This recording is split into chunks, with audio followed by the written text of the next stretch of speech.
Okay, we are recording. Today is February 10th, 2022. My name is Marcus Chatfield. I'm a graduate student working at SPOP. And I have the privilege of interviewing Ms. Star Bradbury, who's the former director of the Hammock community, former director of sales, I believe. Is that right? And sales and marketing, correct. Sales and marketing. Okay, yes. Wonderful.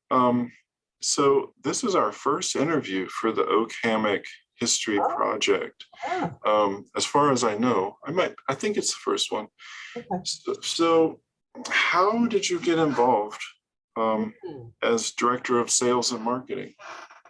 Well, that wasn't what I was hired for, although it is what I first applied for. So let me back up. There was quite a bit of buzz in the Gainesville community, both through the Gainesville Sun and those of us in the senior living industry, that the University of Florida had been talking about building what used to be called a CCRC, which stands for Continuing Care Retirement Community. That term is really no longer used. Remember, this was, oh gosh, 18, 20 years ago. And so that's what CCRC, people still use that term. But that's what it stands for, Continuing Care Retirement Community, now called a Life Care Community. So there was some discussion that, oh, the university is going to build this community in Gainesville, and it's going to bring so many alumni back, and it's going to be this fabulous community. And I was personally very excited when I heard that this was something that was coming to Gainesville and that the university was going to be involved. At the time, I was an executive administrator or administrative director and marketing director of a standalone assisted living facility. And this was when assisted living was becoming very popular and also kind of a new concept. By standalone, I mean a facility that only offered the services of an assisted living facility. It was not a continuing care community.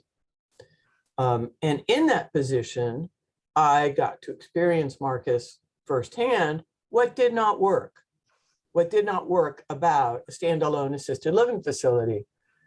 For example, you would see Mr. Smith be admitted to assisted living at, let's just say, 88 years old, while Mrs. Smith, who didn't need assisted living, so you would never pay for assisted living if you didn't need it. So now you have a couple that's been married 50 years and they're split up, and Mr. Smith is getting the care he needs, but his wife, who doesn't drive anymore, is now separated from him after being married for 50 years. And how does she get to see him? She has to get a ride, or somebody has to bring her there. And I thought, this is not a great model for aging couples, or even perhaps a single person being separated from friends and family because they're now in assisted living. So I thought, gosh, there just needs to be something a little better than this model. Or let's go to the opposite spectrum. You have someone who's a resident in assisted living, and now their needs have increased. And as the administrator, I had to go and say to Mr. Smith and the family, I am so sorry, but your needs are beyond our licensing requirements by the state of Florida. We can no longer meet your needs. You need more care, so you're going to have to leave. You're going to have to move out and find a new place to live at 88 or 89, a big deal and a big adjustment. It's not a continuing care. There's no skilled nursing down the hall to move into or graduate without changing your entire environment. So there were any number of things I got to see that didn't work. So my ears perked up when I heard that the university was going to be, and I was like, you know, I want to work there. I would really like to work there one day, right? Because it was always like sometime in the future, and it's not going to open for years and years. And so then I read, you know, about a few people that were involved. And I said, you know what, I'm going to call them, people on the board, and say, hey, are you looking for it? Because I'm really interested. I love the concept, and I'd like to be affiliated with this community. Well, I got headhunted. That is a piece of OHOP trivia that probably nobody knows but me. But somebody called me. It was so funny, Marcus, because they called me and they said, there's a community. Have you ever been headhunted? You know, meaning by a recruiter. That's the term used. I better define that. If you don't know. When recruiters call you up and they say, either they say, do you know anyone who might be interested? They're hoping you'll say, well, I am.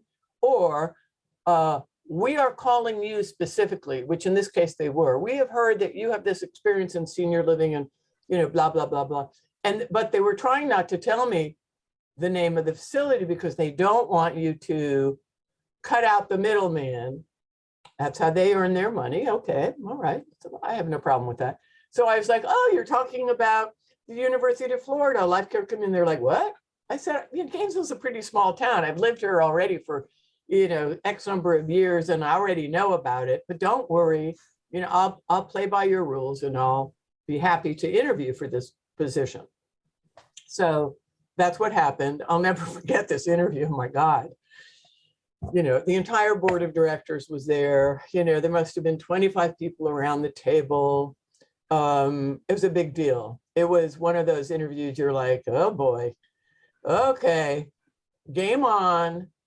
And I at that time, I was the director for assisted living. So I applied for the director of sales and marketing. By that time, I had probably 1, 2, 3, 4, 5, about 5 years experience in senior living. I had worked at a very small assisted living facility. Then I graduated to this administrative position. You have to get a license in Florida, which I did to be an assisted living facilities administrator. Took some classes in studying and took the test and did fine. And of course, this was, I wore 2 hats. I was the administrator plus the marketing director. It was a lot. And, but I felt, you know, ready to take this on and applied for the position.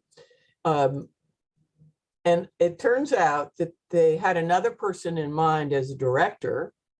And so when they came back to me and said, are you interested in being kind of the assistant director or the first salesperson? I was like, I'm all in. I really, really want to be involved, and I love this concept. So the answer is yes, you know, let's talk. Well, so I was the second person officially hired in the spring of 1999. And the first person was Dave Stauffer, who very, very sadly is not on your list because he passed away. And he was the best boss I ever worked for. Wow. Wonderful man. I adored him. And he was a great boss, a wonderful mentor, and still sadly missed. He died an untimely death, like right after his, well, I should know, but it was a 70-something birthday, maybe his 70th. And a week later, he passed away. I will say doing what he loved, which was playing golf. So I'm still friends with his wife. So it was a good decision, I think. Certainly never, ever regretted that decision. And Dave was, you know, we used to argue, well, I think I was hired before you. No, I think I was hired before you. So, but we were both hired right around the same time. But they, I just remembered a funny little trivia. So they thought we would be starting that spring of 1999. But one of the requirements by the state of Florida, which is, I think it's Florida Statute 651, boy, that's a number out of my brain, that governs life care communities, requires that the board of directors all be like fingerprinted and background checks. Where you try to rustle up like herding cats, anybody that you can imagine on this board of directors to go down and get fingerprinted and get the background check, and that took forever. And there were all kinds of holdups with getting the formal go-ahead from the state of Florida that we could begin to even market. What most people don't know is that you are not allowed to even begin building a life care CCRC community in the state of Florida until you have 70% of whatever number of residences you plan on building spoken for, pre-sold, with a 10% or hefty deposit, an anchor deposit, a good faith deposit in escrow, saying, yeah, we don't know when this facility is going to open because we can't begin building till we reach the goal of 70% pre-sold.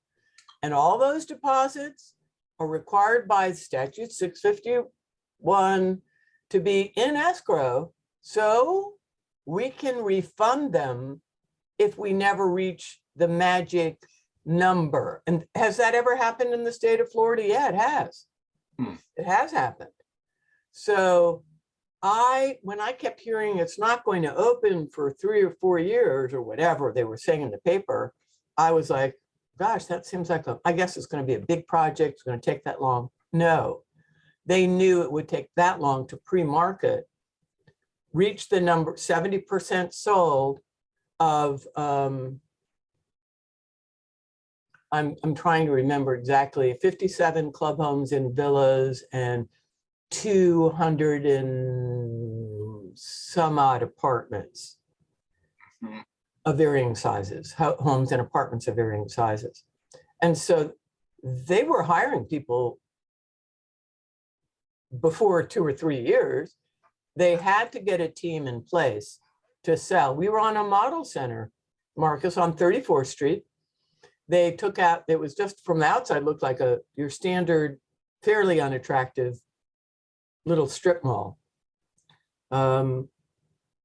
Currently where crime prevention is and a Brazilian wax or something, I think that's what's in there. Down from the post office, right as you almost get to Williston Road on the left. That was our model center. And they ripped out the inside and actually built a Nandina floor plan, 2 bedroom, 2 bath, completely built it out, furnished it. Within the structure, you walked in, there was a lobby, a receptionist on the right, and then straight ahead was this fake apartment, an atrium apartment, built just like if you went to a Nandina atrium apartment now, you would go, oh, this looks exactly like. And then there were offices and meeting rooms and stuff, but that was our model center. Boy, this is some old trivia. But even before that was ready, which wasn't, Dave and I and a couple of other people, there were maybe 4 or 5 people at the most, worked in even more temporary offices across from Office Depot on 13th Street. Oh, okay. I bet nobody's told you that, and nobody will tell you that. Wow. So we started out there, and then when the model center was done, we moved over there, but probably not until, I don't think I started till like September, October of 1999. And I think we moved into the model center in spring of 2000, if I'm not right, if I'm remembering correctly. And then we were in that model center until we moved into the real build, Hammock. And that we moved our first residents moved in. And listen, in the construction project, there was, I mean, mind you, the years are, And I have to just stop and say, I used to say, why do we have to hit 70%? Why can't it be 50 or even 40 so we can start building the community?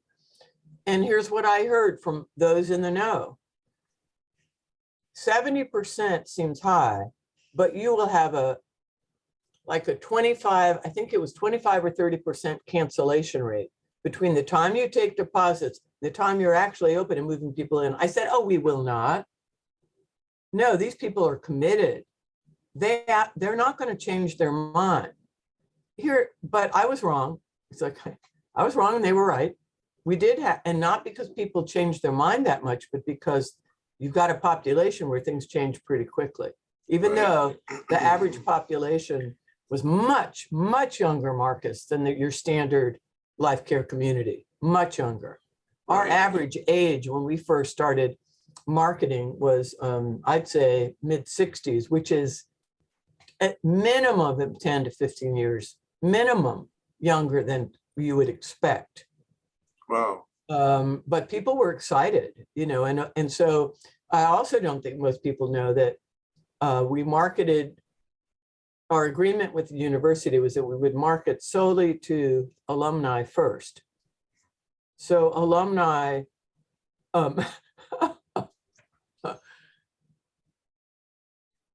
I just had a funny memory. So alumni were given the chance to sign up first.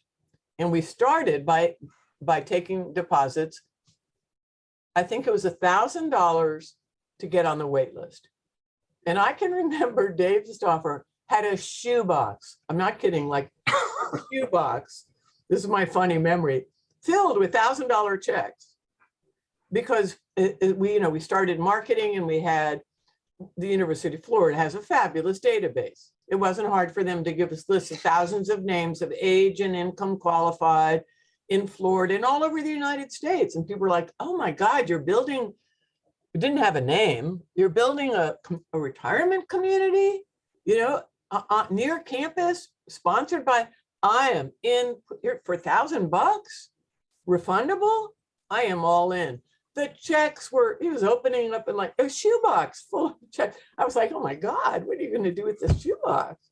They took it over to the university, So we started our wait list, first 100, another 100, 300, 400, 500 people on the wait list. And they knew that based on their number on the wait list is the order in which they would get to come in and choose an apartment. Okay. So people were motivated, the ones who were paying attention and wanted to come in. Well, how long did it take to get to 70%? We broke all records. We broke records, meaning that it's usually, and you might have to double check this with people with better memories about dates, but I'm going to say less than 2 years, because let me back it in. So we moved into the real model center on 34th Street in 2000. Yeah, because within 2 years, they had broken ground. We reached the magic number, and then we moved our first resident in March of 2004.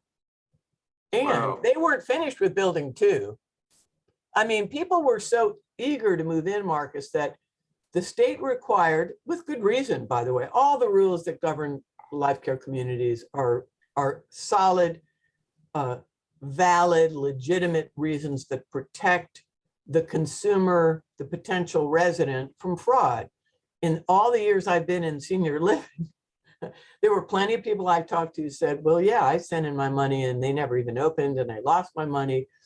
Florida and maybe 1 or 2 other states, California, New York, have the strictest rules about how these communities are built and bars they have to reach before they're built. One of them was, you have to build your commons building where residents were going to get their services, dining, classrooms, everything you're promising. You can't say, well, you move in, but hey, by the way, we haven't finished all this other stuff. Right. We actually got permission to move people in before skilled nursing was finished, but we had to have an arrangement to meet somebody's needs should they need skilled nursing. before it was built. So we Okay. had several grand openings. We had the grand opening of building 1, and we started moving people in, Marcus, floor by floor, meaning, okay, the apartments on building 1, floor 1 are finished. Boom, boom, boom, boom, 3 people a day. And it was crazy. Wow. Okay, the second floor in building 1, boom, is building 2 finished? No, nowhere near finished. It won't be finished for 6 to 8 months. Okay, building Wow. 2 is finished, 3 people a day, 4 people a day, boom, boom, boom, boom, boom. Are the houses finished? No, not at all. The houses came last. And then Okay. skilled nursing was last. Okay. And then we had a ribbon cutting for skilled nursing. And there should be photographs. There are photographs. And I know they exist, and I hope you've seen them, of the first groundbreaking with the board, Leslie Bram, and I think I'm in that picture, and Dave, with the golden shovels for the first groundbreaking ceremony. Oh, Oh wow. my God, it was like 100 degrees out. It was like, can we get this over with? We're all supposed to look like, yeah, Right. there are photos of that. Okay. Well, we'll have to get those for sure. I want to back up and ask, why 70% before? Why is that? What's the rationale behind that law? Oh, yeah, I never really fully explained that. Okay, so imagine you've pre-sold 70% of your 250 units or whatever, it doesn't matter.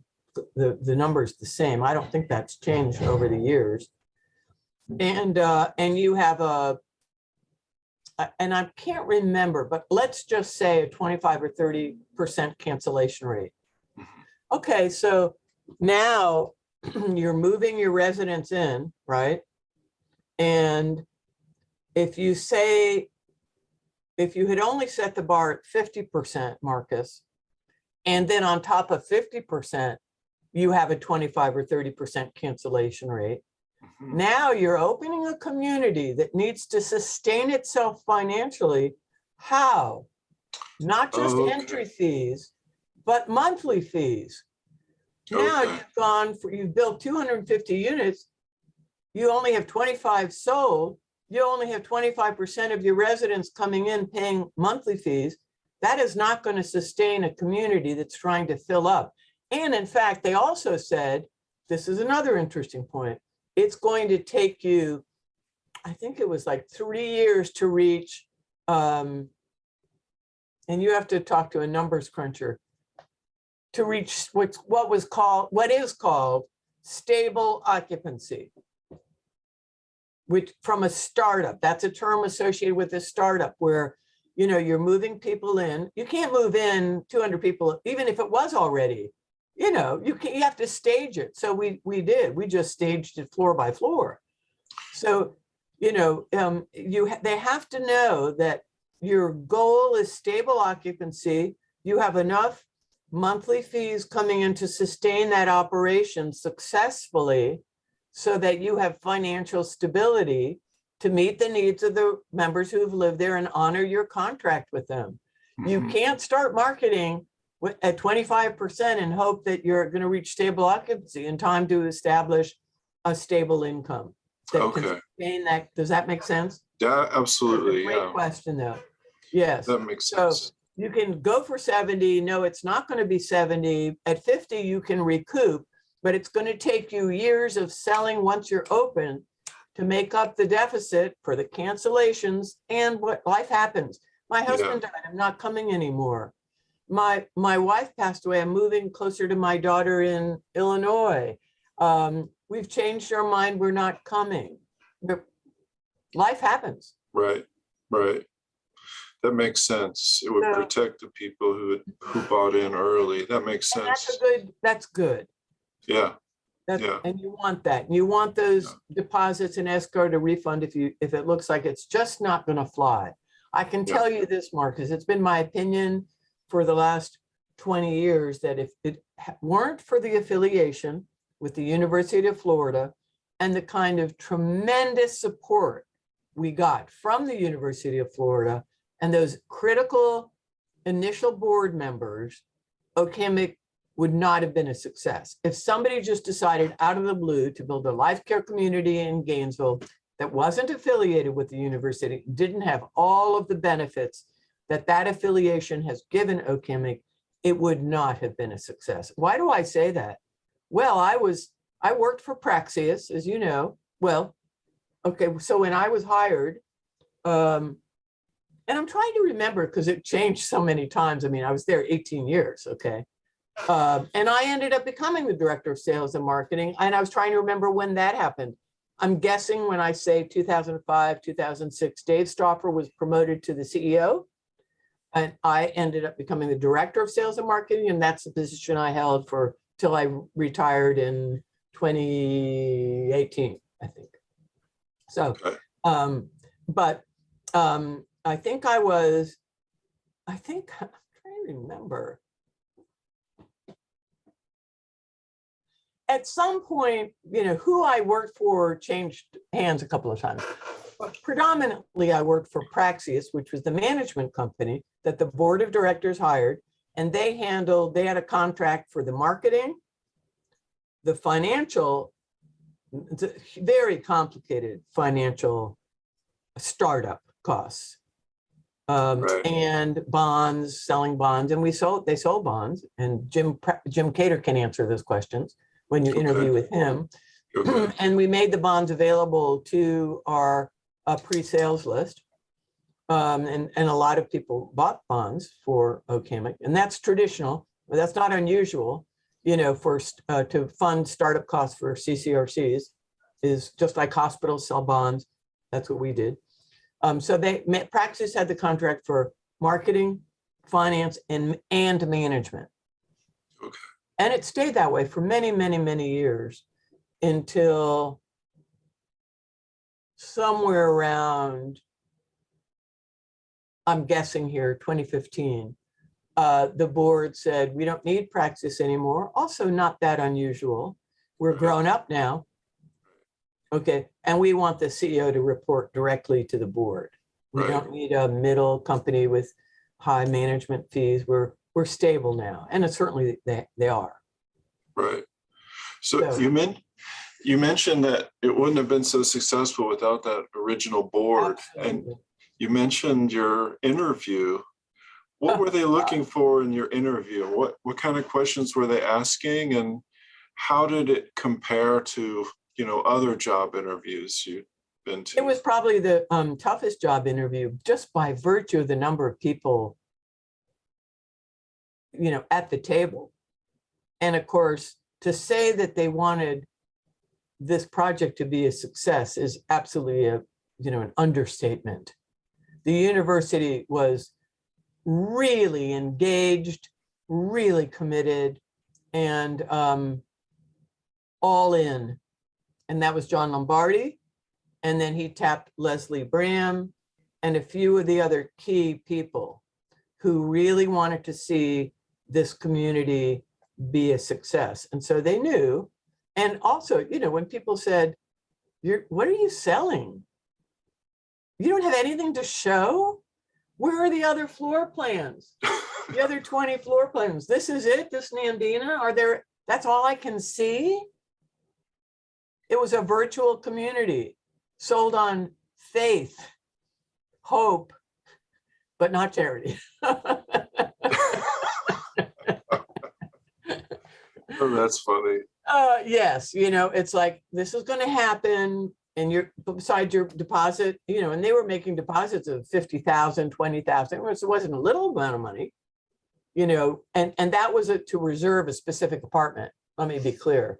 I'm putting down 10% of the entry fee for blah, blah, blah, blah, and that has my name on it. And, if I can't, let me make sure that there were ways to unwind that and cancel and get deposits back. And that's all part of the statute that governs life care communities. You can't say, well, too bad, I'm keeping your money.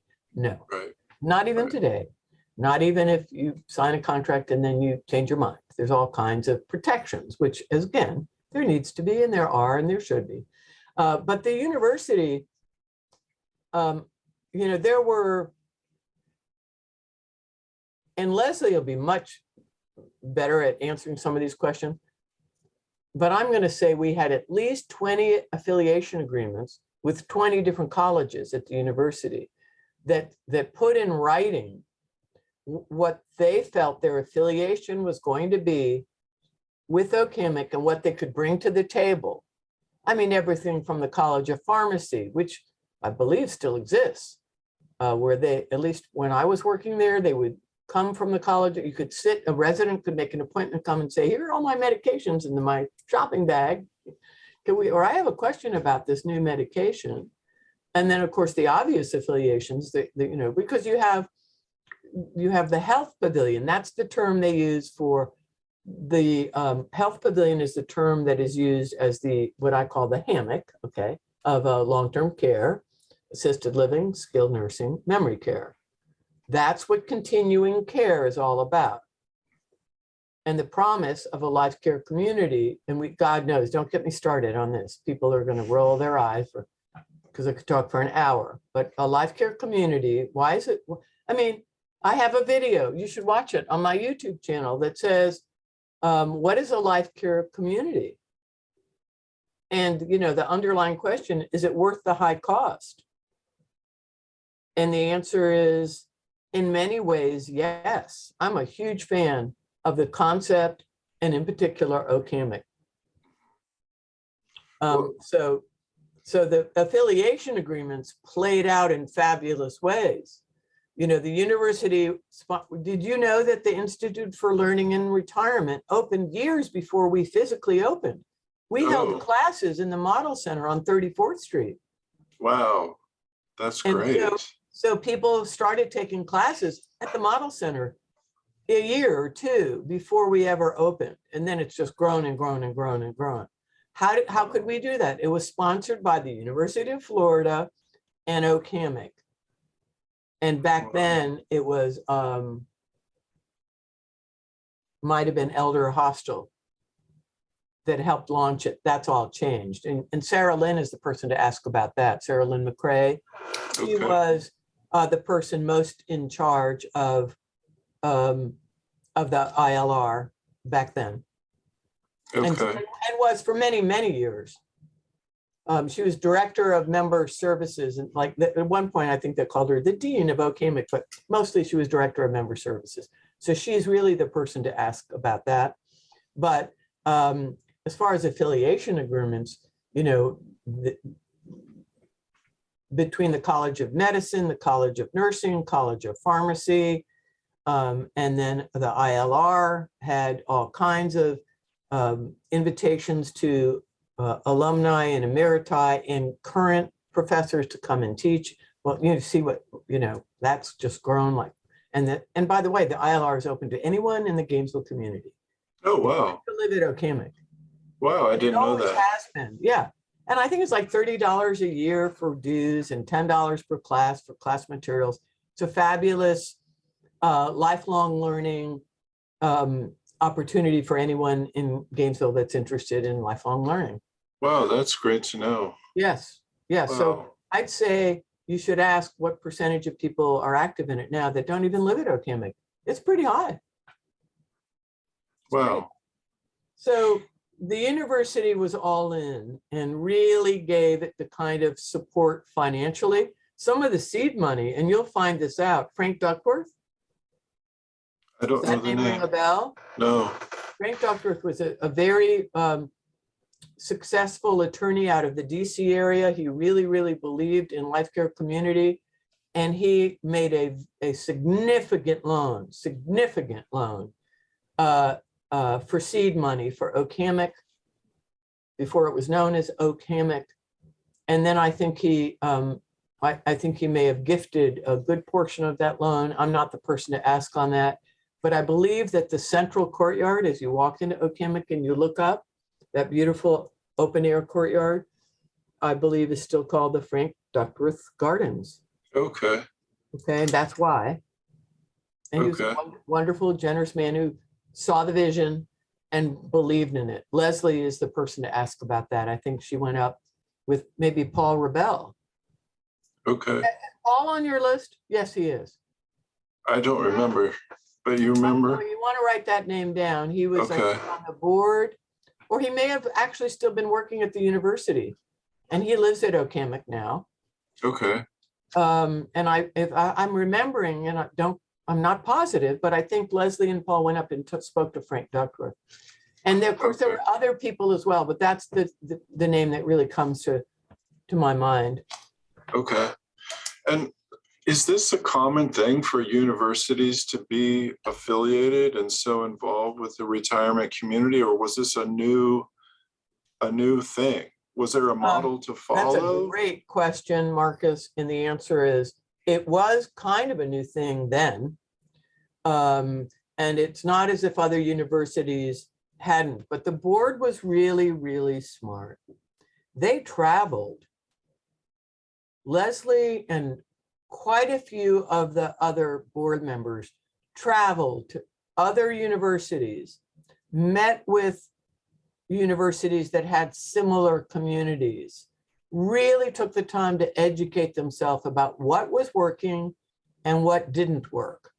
Wow. And they came back with a very strong idea about what it needed to be. And what they recognized, which was critical, is that, and this was a selling point that the marketing team used. Okammock wasn't developed, Marcus, by a private developer who just convinced a university to sell them land. So by virtue of proximity only, they could say, Okammock, near the University of Florida.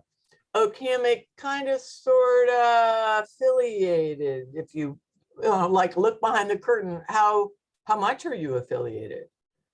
And so it was a big deal that we were able to call ourselves Okammock at the University of Florida. They gave us not only permission, but welcomed that, embraced it, and at the risk of sounding, well, let's see, how do I want to word this? So if you were at a university and you were in their development foundation, wouldn't you think, gosh, if we can bring all of these alumni back to Gainesville and increase their ties to the university, perhaps they'll be generous as well. Right. The answer to that question is, oh boy, and yes, they have been. And the gifts from Okammock to the University of Florida are in the tens of millions over the time that Okammock has been open. Very, very generous people who have been huge supporters. And that is a question for Leslie. That is a question for Ed Popple, and especially for Leslie, since she was with the foundation.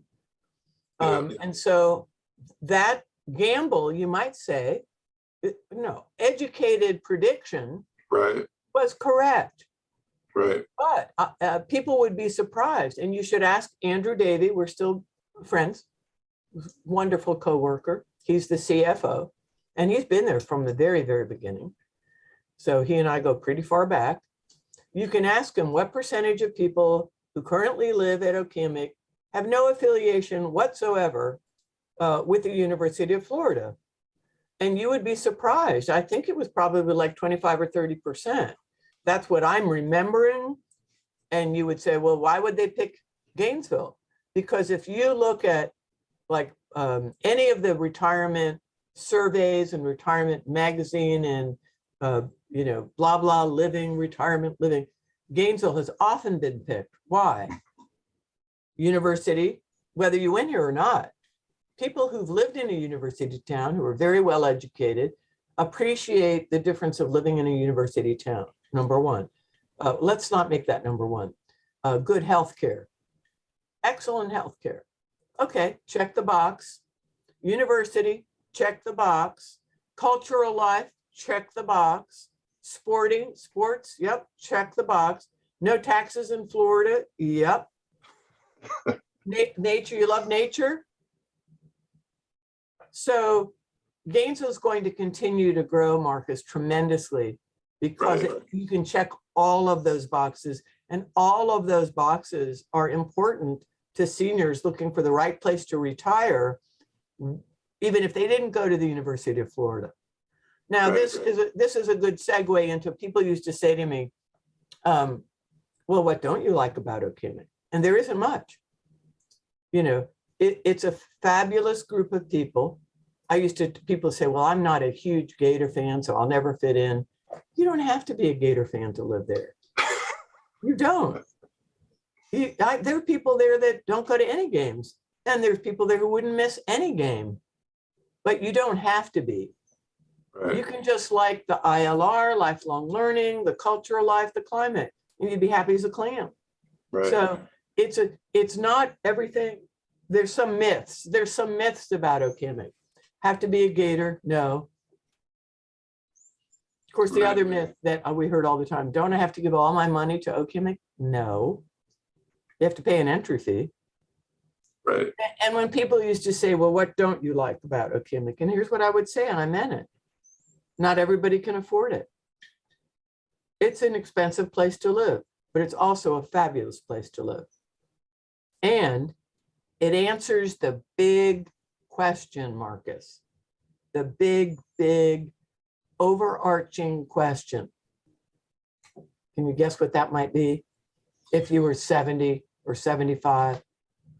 I don't want to guess. I don't. Who's going to take care of me when I need care? Right. Where am I going to get that care? Right. Who's going to do it? My spouse? I don't have a spouse. My children? I don't have any children, or I don't want my children, or my children live in Europe or California. And how am I going to pay for that care? Long-term care is expensive. So the beauty of a life care community is, and in a place like OHOP is, you are paying an entry fee for a contract that assures you of unlimited access to long-term care for as long as you might need it, and the best possible care you could ever hope to get. Wow. That's what a Wow. life care community promises. Wow. Yeah, that's why people are willing to pay a high entry fee, because they can have a maintenance-free lifestyle.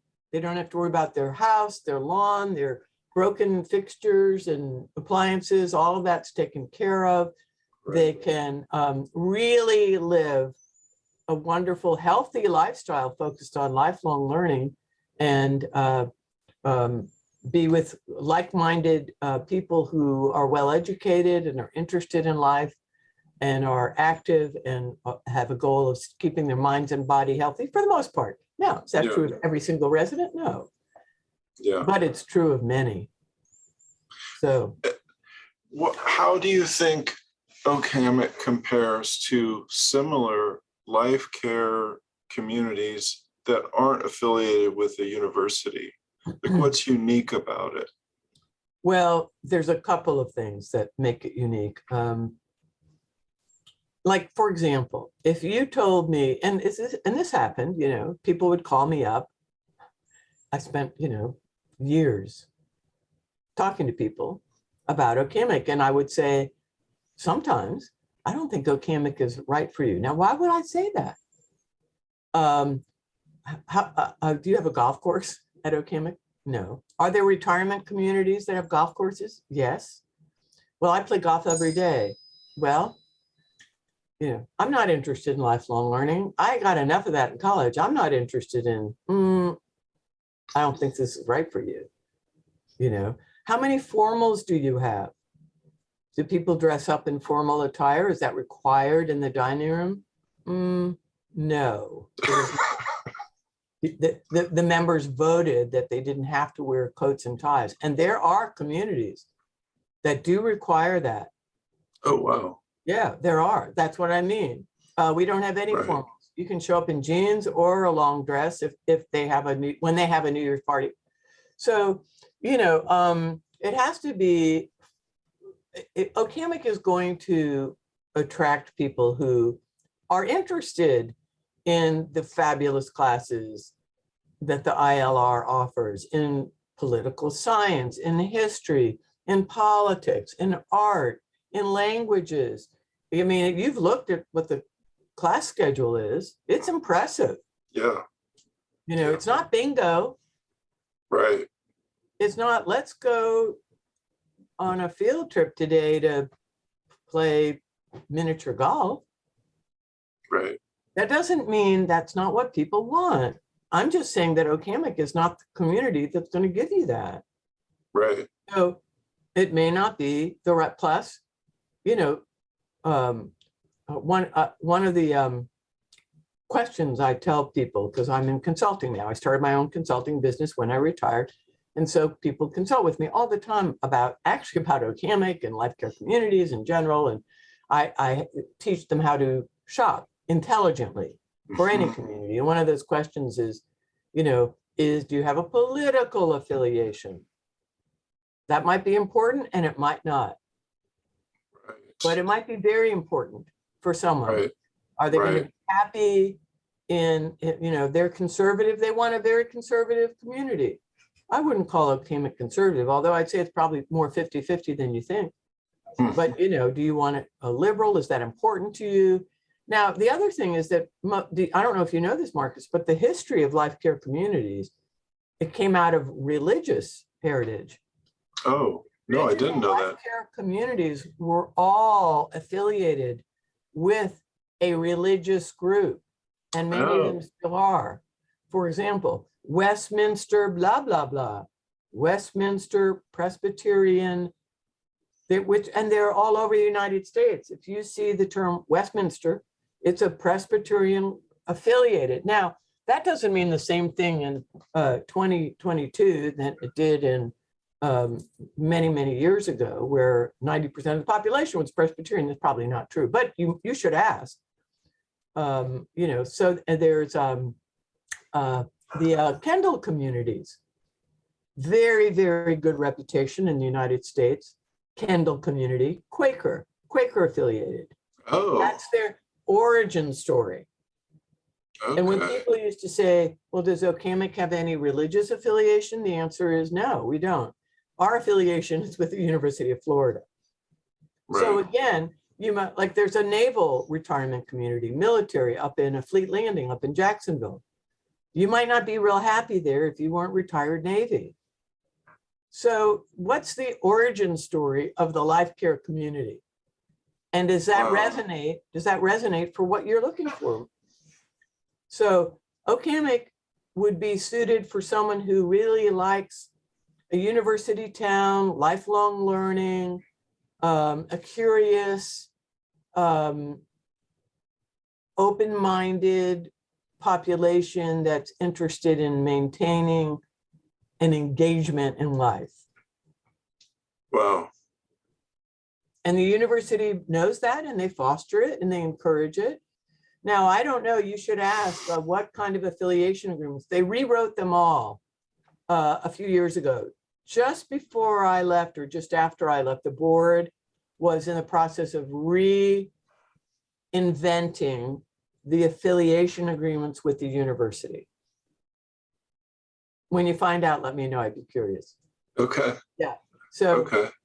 You know, but some of them are obvious and some of them are not. Obvious in what way?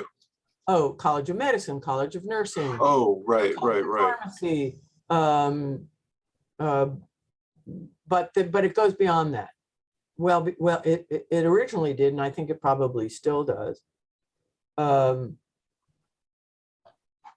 So I'm still in touch and friends with some of the original employees that started with me who are not on your list, but you have a lot of people to interview. But let me know if you want a few more names. Oh yeah, we would definitely appreciate that. I'm sure that would be great. Yeah. And Catherine Osmond started out. She's director of member services now. When Sarah Lynn retired, and she moved up into the director position, but she started back when I started, you know, back in the model center. So she was still there.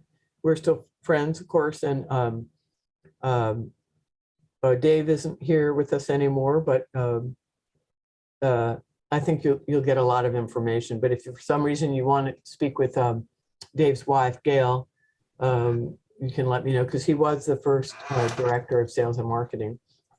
And what else can I tell you? Well, I had one kind of a final question of when you were working over there on 34th Street, and someone would come in or call, what were your key points that you always hit to sum up? How would you, Well, I can tell you that the first thing would have been the advantage of being in a community sponsored by the University of Florida. And I'd already lived in Gainesville. I moved here in 1978. And I had probably 5 or 6 years in senior living by then. So I kind of knew it didn't work. Right. So I think that one of the reasons I got hired is that the board saw that I had life experience based on my both work experience and personal experience on what doesn't work as you get older. Yeah. And that I was a huge fan with both the concept of a safety net of assisted, skilled, and memory care all in one location. Don't have to leave your spouse, drive across town to see them, that your needs were met, and even more importantly, that you could go in and out of the level of care you needed and return back to independent living after getting the good care you need to rehabilitate back to independent living. People live longer, Marcus. Look up the statistics. They live longer in life care communities. Right. And they're trying to do some research, is that the advantage of being in a community with friends who can see you through the crises of losing a spouse or open heart surgery or recuperating from a stroke. You're in a community that cares, that pays attention. They're coming and visiting you. Was that sandwich awful today? I'm going to go get you another one. I mean, and I can't tell you how continually amazed I was at the camaraderie, the friendship and support that the residents gave each other, and I'm positive still give each other.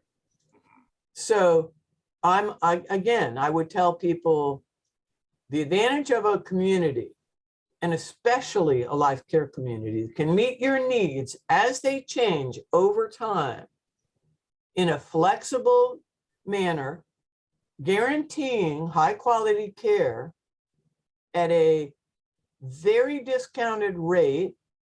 Why? Why a discounted rate? Because you've paid for your long-term care, Marcus, through an entry fee. People used to say, I don't own this property. Nope. I'm not buying my house or my apartment. Nope. Nope, you're not. What am I paying for? You're paying a lump sum long-term care insurance plan in one lump sum in today's dollars, even though you might not use it for 20 years, that's going to guarantee you access for as long as you need it at a discounted price over your lifetime. Right. And by the way, look at all these wonderful bells and whistles. What's not to like? If you can afford it, what's not to like? Right. Yeah, I can see the unless appeal. you hate community, like I'm an introvert and I don't like people. Another, like, I don't think this is the right community. And it's not like I never met people like that. Yeah. I used to have people show up, Marcus, my wife, usually that was the other way around, I have to admit. Oh, my husband won't get out of the car. He says he's never moving in here. He's not even coming in for the tour. I'm so sorry to hear that. Are we doing the tour? Yes, we're going to do the tour. You sure you don't want to? Can I go out and talk to him? I mean, I've seen it all, but generally, it answers a lot of the questions that people might have as they get older about how they can best meet their needs over time. Yeah. So, well, when I first saw your title of Director of Sales and Marketing after reading the website. That saying, like, if you believe in your product, it sells itself. I had that kind of impression of, like, it probably didn't take much effort to sell the idea, because it sounds so appealing, and it, like you say, it checks all the boxes and it meets all these needs. But here's where the challenge was, because if you said, was it an easy sell? I would say, Marcus, are you kidding? No, no, it was not. Why? Okay. It's such a huge decision, Marcus. Right. Someone is taking what is likely a significant portion of their entire retirement savings and committing it to OHOP. And if you said, and you can ask Andrew Davey, what's the average entry fee today? Vastly different. I have some, it would be interesting for you should get your hands on archiving the old original marketing brochures, which is really funny, by the way. They were orange and blue, of course, which they're not now, but they were so orange and blue. And they had pictures of cheerleaders from like the 1950s. Of course, that was appropriate for the group they were applying. They were trying to get interested, but I can remember it just like it was yesterday. The orange and blue initial brochures. Plus, by the way, there was a video made probably in 2000, either 2000 or 2001. I wonder if Jim Cater has a copy of the first initial marketing video. Leslie Brand was in it. Phyllis and Bob Levitt. Bob has passed away, but Phyllis lives there now at OHOP, and she's great. That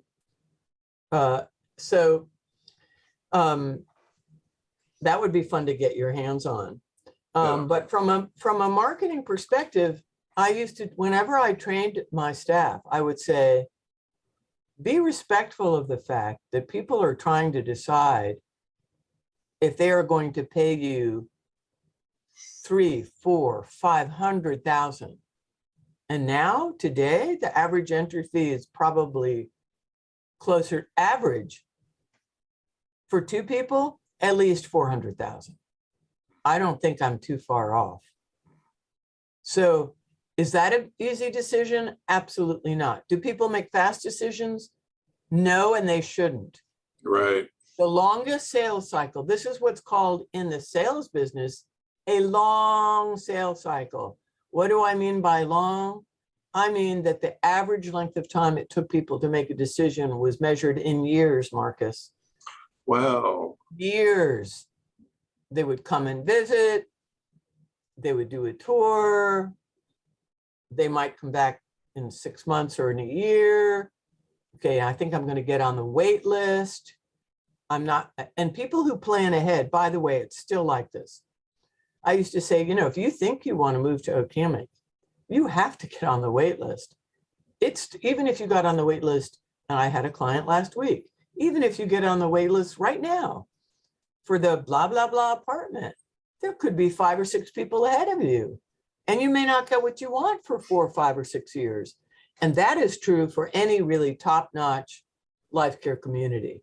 And OHOP is in the top-notch nationally life care community. So yeah, you have to plan ahead.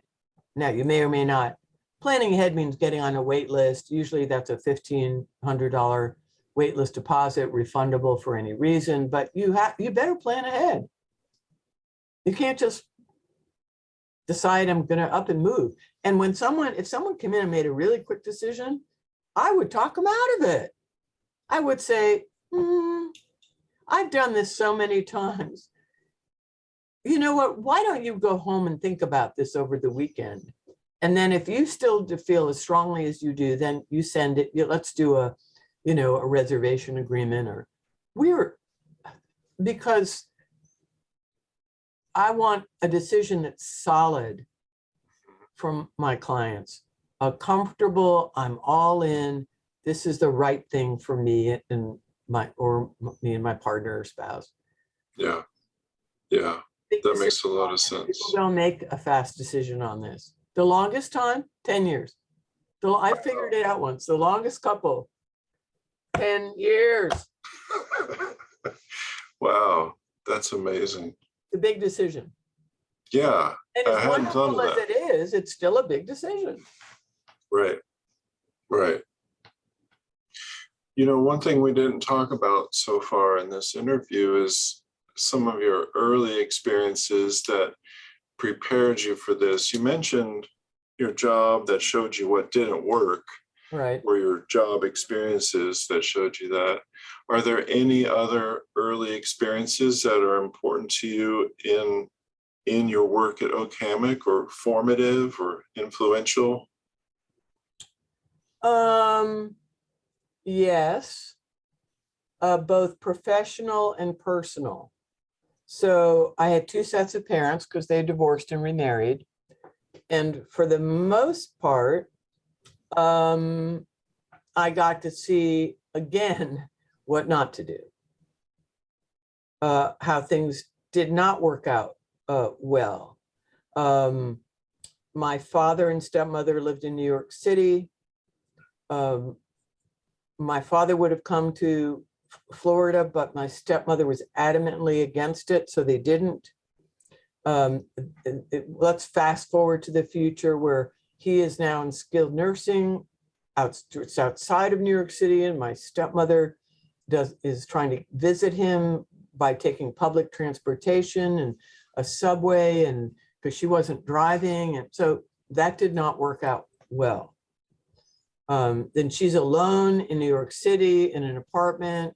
You know, you get to a point, Marcus, and I saw this over and over again, where you think you still have time to make decisions, but you're not. We used to joke, and anyone in marketing in this business will say, if I had, a dime for every time someone said, well, I'm not ready yet.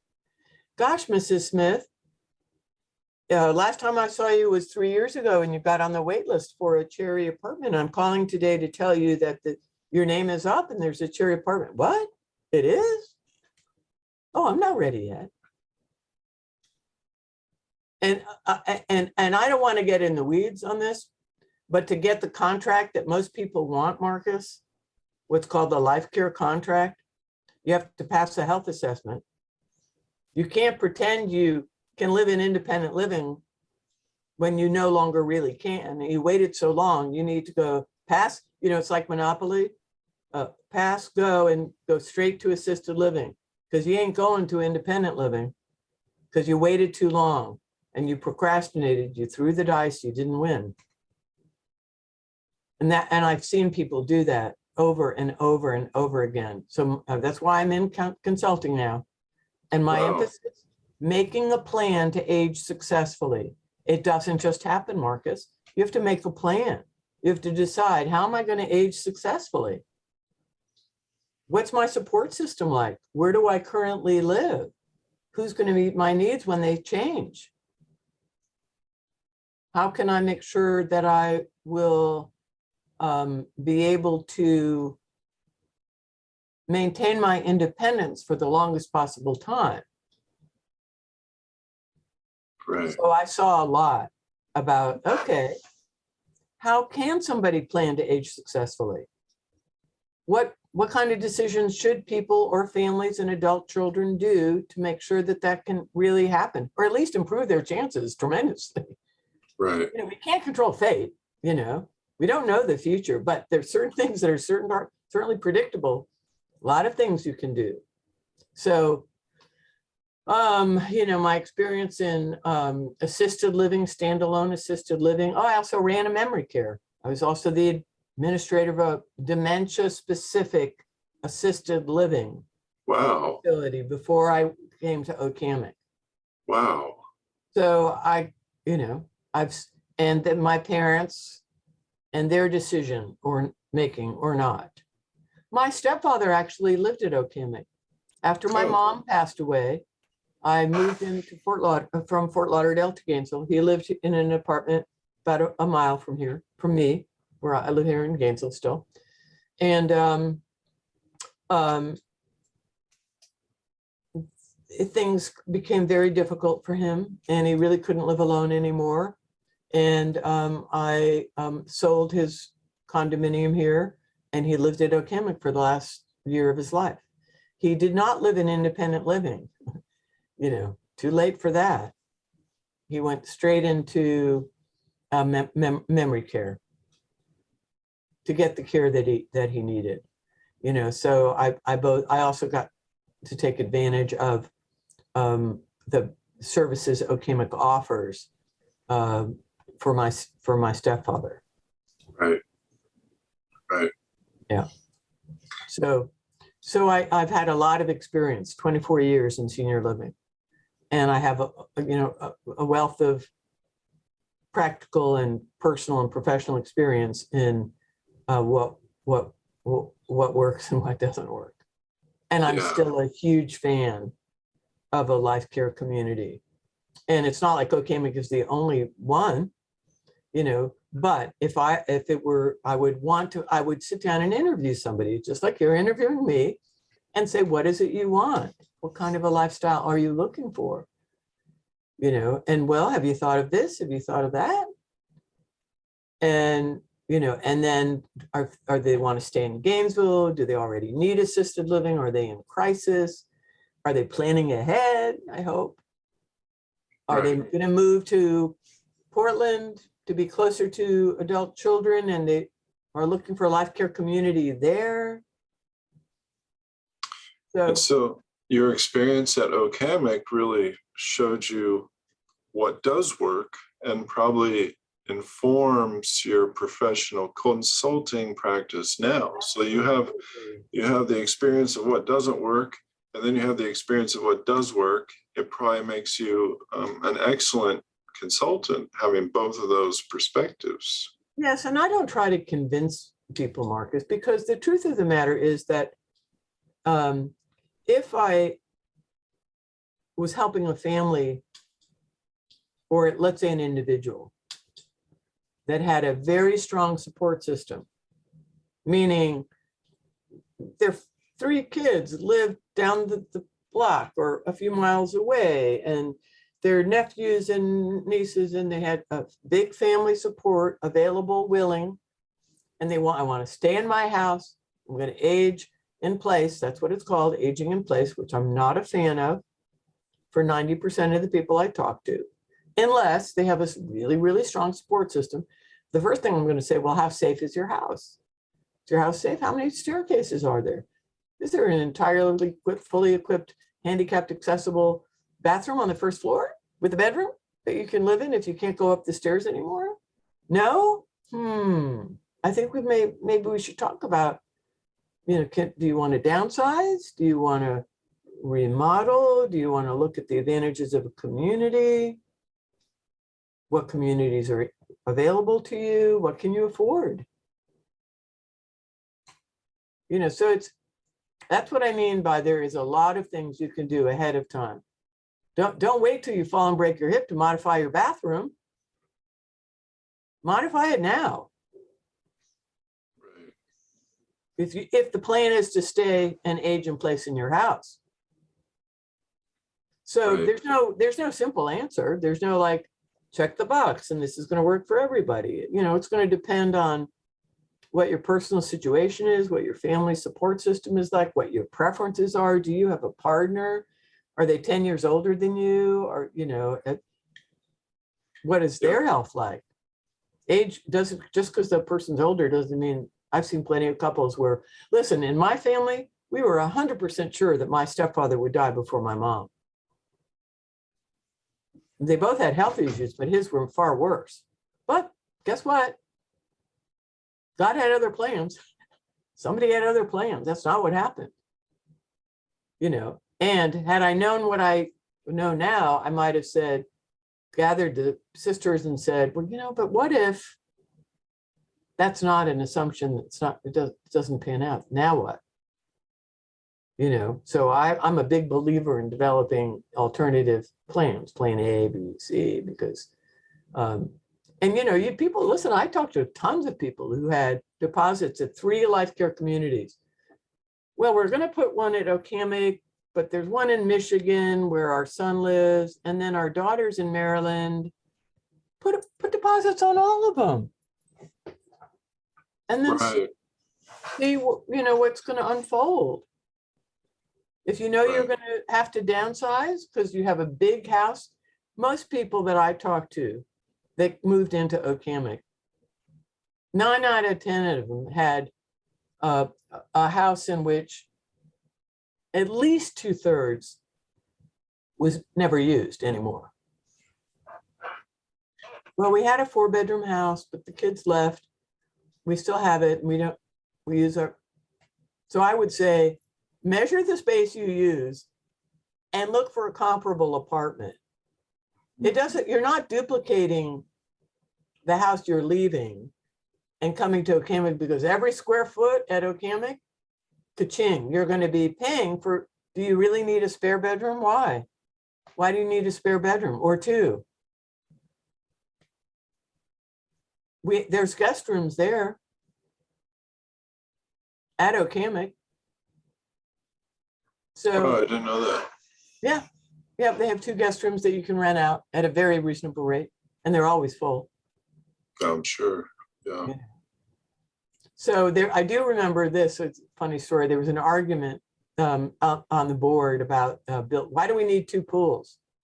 I almost have never seen a retirement community with 2 pools. And as you know, if you've toured Okamic, there is a lap pool and a separate aerobic pool. Undercover, heated and cooled, And I remember, who was it? I think he's on your list to interview. He was a lap swimmer. Leslie will remember. Oh no, we need a lap pool too. Where somebody can get in and swim long. I mean, it's long. It's like an Olympic-sized lap pool. And then a separate pool for just aerobics and with a ramp, and both pools are used pretty regularly. Probably the aerobic pool more. But Bob.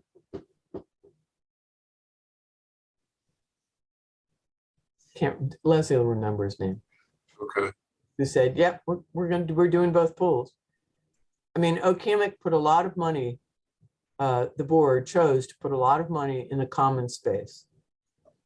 One of the things that you asked me that sets Okamic apart, especially then, now mind you, it's maybe not so much now, because these communities have gotten grander and grander. Right. But they put a lot of money into classrooms and the health pavilion and the fitness center. I think the fitness center is 20,000 square feet. Wow.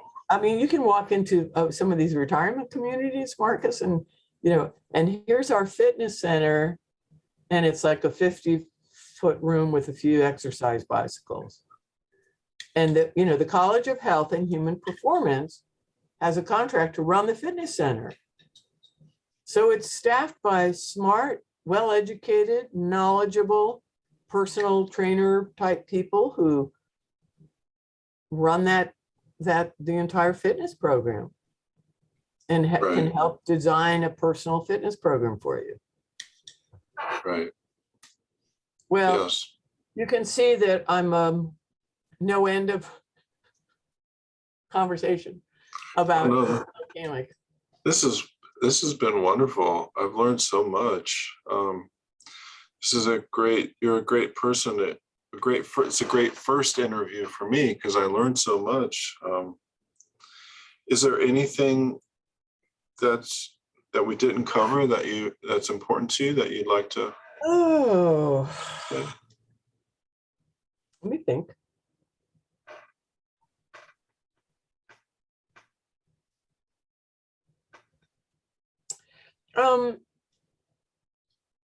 I'm not sure, you'll probably hear this over and over again, but I am grateful to the vision and commitment of the original board and John Lombardi to launch this project, because it would not have happened. I say that because Praxis, and you can ask Jim Cater this, tried to launch a project similar called Westcott Lakes up in Tallahassee.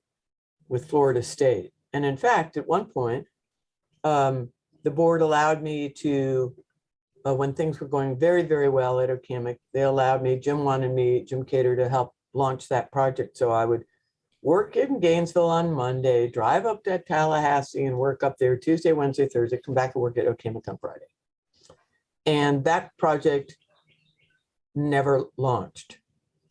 Wow. Correct. Westcott Lakes at Florida State University. Now, could be endless discussion, Marcus, about why it didn't launch. My opinion, my humble opinion, is first and foremost, it never got the kind of support from the university that the University of Florida gave OHOP. Right. The board wasn't as integrated and committed. They never got the vision out. There were some very, very excited potential residents, and they really, really worked hard for years. And then I think there was the real estate crash and a few financial whammies that happened. And Jim, I will say, Jim tried. I mean, he really wanted that to happen. And right about the time that OHOP was hugely popular, oh my God, Marcus, I used to get so many calls from so many reporters. It was like, okay, remember, you want to talk to this person because no matter how busy I was, everybody wanted to, because a UBRC, have you heard that term? No. Oh, write this down. Glad we thought about this. So a UBRC is a term coined by a gentleman, if you look him up, it's Michael something or other, who's a professor at a university that actually has degrees now in sort of senior living management. But a UBRC, which is a term he coined, is a university-based retirement community. So if you put that into Google, you'll turn up other UBRCs around the country, of which there are probably 10 to 15. There were a whole bunch that Praxis wanted to launch that fell apart. Kentucky, Ivan was out in LA and talked to someone for Praxis. They were thinking about doing it. University of Central Florida, they actually opened up a marketing office in Orlando years ago. I mean, many years ago.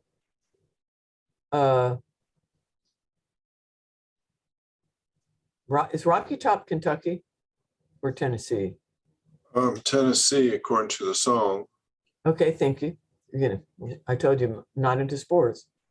But whatever, I think, so a lot of these were ready to launch and the market crashed and didn't happen. But I still contend that both timing and support from the University of Florida and John Lombardi and Leslie Bram and other initial board members. Davis Rembert was president of the board, and he was very committed. So, yeah. Well, that's so interesting and really helpful. Just to conclude, just to remark that when you were talking, I thought this makes so much sense. It would just be kind of happening everywhere. So to hear that other places it didn't work, where you didn't have such support from the university, it didn't take, that's really interesting and really remarkable that it did happen here. It's really interesting. Well, it was the right time, the right place, the right support, the right people. I mean, really, in the end, you have to have someone who sees the vision, believes in the vision. And Leslie has a great story because, if I'm not mistaken, her father was in the senior living industry, and she kind of grew up seeing what a life care community could be. Wow. And so she really provided great leadership. And do you have Bruce Delaney? Is he on your list? That name does sound familiar. I believe he's on the list. Still have some funny stories because when we were in the model center, Marcus, people used to say, well, can I go out and see the community, the land, And we would say, no, there's deeply, deeply rutted old logging roads. And people used to say, I used to hunt turkey on that land. I used to walk through that property, and me and my father, we'd hunt for deer. And I mean that, and there used to be lots of deer, probably not anymore, and turkeys and who knows what else. Occasional bear, still shows alligators in the pond. And we used to say, nobody's going to come out and get you if you try to go out on that property. And there's like, it's completely wild, there's no place to really turn around. And darn, if somebody didn't drive out there, and I remember that got stuck and there, nobody, I mean, I don't know what they finally did to get somebody in there to pull them out, because there's just, it's ruts this deep. We used to go out, Bruce Delaney would take people out in his Jeep. And I mean, you had to hold on. I would say, this is not an easy ride. I mean, you would be like, holding on for dear life. You'd be going down this road and you'd be like, oh, why did I say I would do this?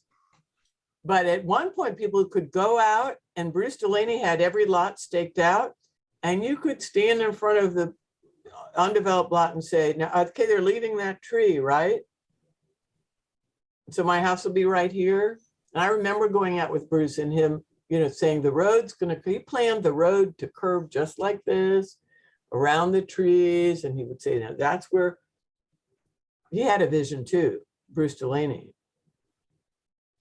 And he was very enthusiastic. He was fantastic. And he was the liaison between the University of Florida and the board. And he got super involved with Perry Construction and the construction. He was on that project a lot. Well, that's great to know. So we would That's really say, helpful. really, please don't drive out there. You will get stuck. Yeah. But he'll have some good stories. He has a great sense of humor. Oh, that's great. Well, gosh, how long have we been talking? Too long, huh? Well, wow. Okay. Well, I'll go ahead and turn this recorder off unless there's any last thoughts. No, I think we'll wrap it up. I mean, you will find out that I could talk forever about it, Hammock. That's so great. I tell people I was the kind of person who loved what I did. And I used to joke that it's not like you could leave work, because everyone that you helped make this big decision to move into Hammock could stop in and say hello to you because they live there. How's it going, Right. Star? Any sales this month? Are we going to make budget? Right. Oh. Well, Right. yeah, it was a high pressure job. Yeah. It wasn't a relaxed, easy, like, oh, well. Because remember, think about it, Marcus. You have a community of 400 people if it was 100% full. All well-educated, all with an opinion. And willing to tell you exactly what their opinion is. How you should do something, and many of them were extremely experienced and professionals and very successful. Right. Right. So it's an interesting population, and some people. And now, mind you, if I tell you that I lived through 10 CEOs, that would be an undercount. Really? Okay. Yes, but that's another story. And I did see any number of CEOs vastly underestimate the mood of both the residents and listening to their opinion. And the ones that did usually, or tried to work with them, lasted. But it was a really wonderful group of people, and they chose to call Hammock home, and that meant they should have a say in the community they helped create and still create by virtue of living there. So it's I think, a wonderful group of people who I have any number of mentors over the years, any number of women I looked at and I thought, okay, that's what it looks like to be 90 or 95 and still be vibrant, interested, and engaged. Wow. Yeah, I could see how you'd have to be a special CEO to be prepared for that much listening. And yeah, I could see how that would be a high turnover rate. A little bit of a challenge there. Yeah. True. But when you think about it, Marcus, there's only two ways that money come into a community that has to sustain itself. What are those two things? An initial entry fee that you'll never pay again, and that unit that you're in isn't going to be available to resell until that person dies or moves out. And they're living there for years and years and years and years.